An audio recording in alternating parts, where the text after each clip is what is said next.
My name's Angie Cross. I'm 57 years old. We go to St Vela Ben virtually every Christmas if we can. We were there for about 8 days.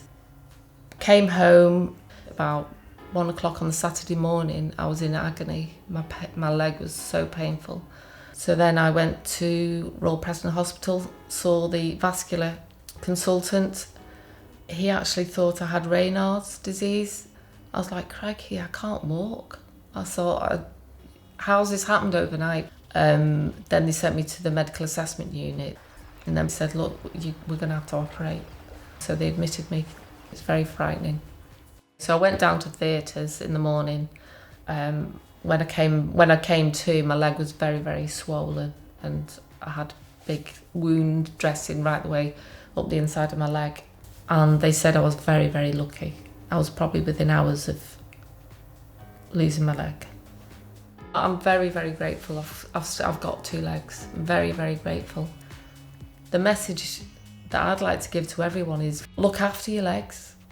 You know, look after your legs, look after your feet, because they're really, really important.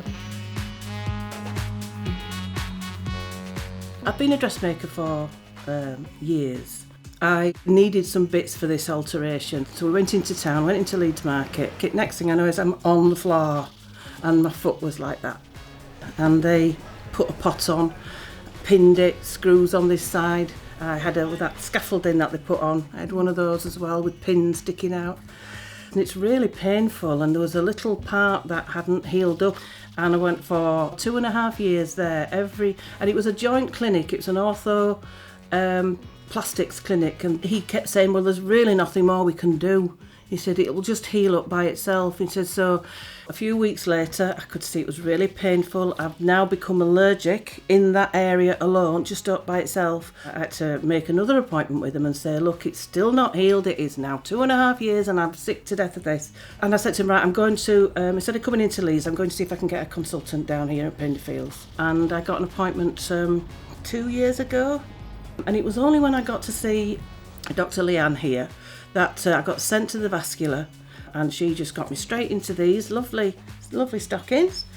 And I have to tell you, this was the end of November time, and I had an appointment on the 6th of January, and on the 6th of January it had gone from like that size to the size of my fingernail.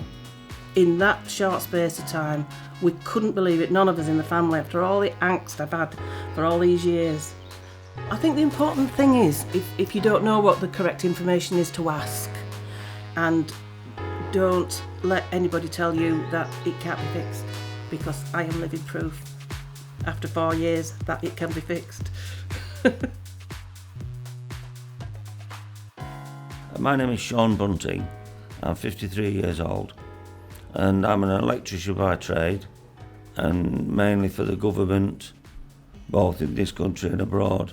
I went to Namibia to carry out some essential works, and it was while I was in Namibia I noticed I'd got a couple of small bites on the back of my leg, and when they started getting big I realised that I'd got another ulcer. I didn't really have anywhere to live. I was sleeping on my son's sofa. I've known Shaun for best part of 7 years. I don't think anybody could take the pain that he's been taking. When you consider that he's on 40 tablets a day, that is a lot of tablets for a lot of pain, which people don't realise. And you have that day in, day out for the best part of 2 years. I wouldn't be able to. I was seen by a woman in the hospital who was linked to helping people who possibly got nowhere to go when they left hospital. And they got me temporary accommodation where I am now. I'm very pleased for it, because my legs continue to heal. One message I would like to put over to people is you must take these leg ulcers seriously, and the consequences of not looking after these properly are ultimately possible amputation and long-term immobility.